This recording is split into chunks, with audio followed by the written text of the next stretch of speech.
Bonjour à tous, bienvenue dans mon écho du vendredi 5 juin 2020. Eh bien, il fait point la bourse de s'appeler Zoom, puisqu'après le beau succès de Zoom Video Communication, qui a fait des miracles en bourse avec le confinement, eh bien voilà que Zoom Info, spécialiste des bases de données, s'est introduit hier en bourse de New York, gagnant près de 90% à son ouverture et finissant à plus 62%. Tout ça dans un contexte où il y a eu un petit peu de consolidation sur les marchés, mais ça reste bien contenu après des séances de hausse consécutives assez marquées depuis maintenant plus de 2 semaines.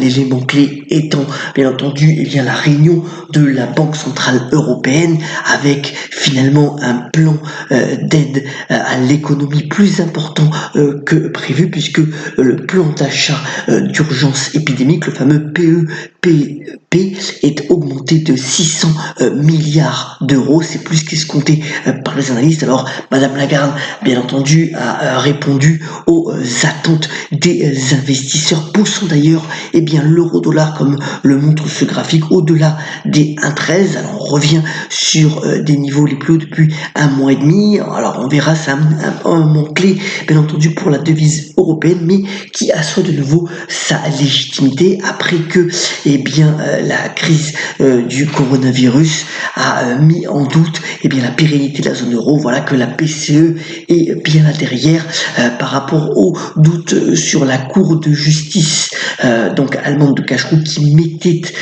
donc en cause ce programme de rachat d'actifs. Là aussi, Madame Lagarde a été assez ferme dans ses propos, disant que une solution de compromis pourrait être trouvée. Donc voilà plutôt un discours et une réunion qui s'est bien passée, même si le scénario de base reste à une forte récession pour 2020, mais l'activité reprend et l'ensemble des analystes finalement disent que l'activité d'ici 2021-2022 sera revenue à un niveau très satisfaisant, voire au-dessus du niveau actuel. Donc voilà, optimisme sur les marchés, marqué aussi ce matin, et c'est pour ça que les futurs sont en hausse par l'accord sur le pétrole.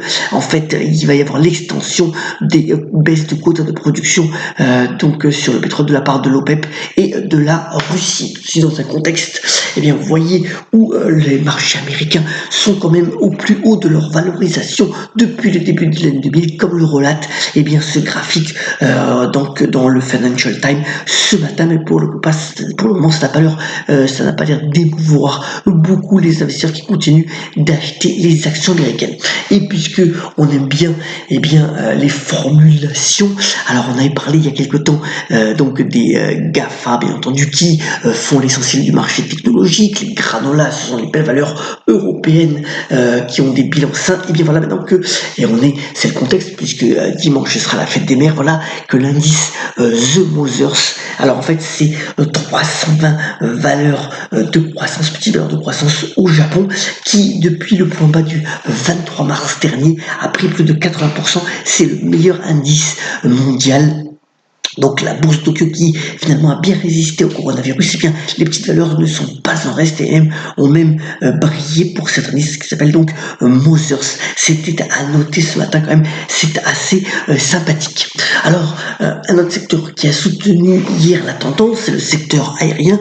American Airlines a bondi de 41%, vous voyez, s'établissant à 72, alors elle est toujours en baisse de 40% depuis le début de l'année, mais enfin la compagnie fait état de meilleurs chiffres de prévision sur les réservations à partir du mois de juillet. Et le constructeur Boeing n'est pas en reste, il retrouve aussi un petit peu d'intérêt de la part des investisseurs, gagnant encore 6% hier, suite, et entraînant d'ailleurs tout le secteur aéronautique dans son sillage, suite à des meilleurs commentaires d'analystes sur ses perspectives d'activité. En revanche, après la culture, ça a été un peu plus délicat. Alors, dans le secteur de la distribution vestimentaire, Gap a légèrement déçu donc les prévisions des analystes, puisqu'elle perd 4%. 4% après la clôture. Les perspectives aussi sont un peu moroses donc pour le distributeur américain. Et pour ce qui concerne donc Slack Technologies, vous savez que c'est un des leaders des logiciels de collaboration d'équipe. La demande a été en effet soutenue pendant le confinement, mais là aussi les perspectives sont moins bonnes qu'attendues par les investisseurs. Vous voyez que l'action s'effondre après la clôture de 16% et que Slack subit la concurrence en particulier bien entendu de Zoom Vidéo, mais aussi de Microsoft avec son logiciel d'application Teams qui marque des points en ce moment. Alors, revenons sur les valeurs françaises. D'abord, Téléperformance, vous savez que c'est le leader des call centers à travers le monde. Il a obtenu hier le label de bien travailler dans cette entreprise. Donc c'est Great Place to Work. Et puis, il est possible que Téléperformance rentre dans le CAC 40 d'ici peu lors des prochaines décisions qui seront prises par le comité qui décide des valeurs de l'indice français. Et ce serait une consécration, bien entendu, pour cette moyenne valeur qui pèse quand même 13 milliards d'euros. Satisfait aussi pour Bonduelle. Alors, c'est que Bonduelle, c'est le géant du légume. C'est quand même 56 sites de production. 40% bien entendu sur tout ce qui conserve, 20% sur le surgelé, 20% sur le frais, sur son chiffre d'affaires. C'est 2,7 milliards de chiffre d'affaires en 2019. Et si d'un côté, avec la fermeture des restaurants, Bonduelle a dû faire face à cette baisse d'activité, il a compensé par une augmentation de ventes, notamment sur les conserves. Alors la profitabilité a été en baisse sur les derniers mois, mais enfin le leader du légume en France a quand même bien tenu son rôle et c'est quand même à saluer. Vous voyez que la performance boursière, finalement, l'action n'a perdu que 1% depuis le début de l'année.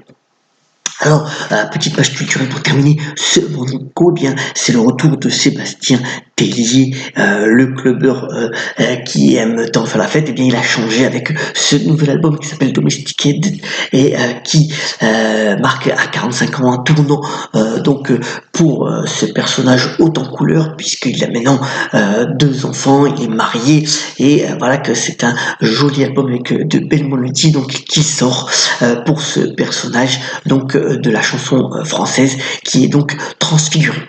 On termine ce Morning Call en vous souhaitant une belle journée. N'oubliez pas la fête des mères qui sera ce dimanche et par la citation de John Maynard Keynes qui est quand même assez cité ces derniers temps. Ce qui arrive en fin de compte, ce n'est pas l'inévitable mais l'imprévisible.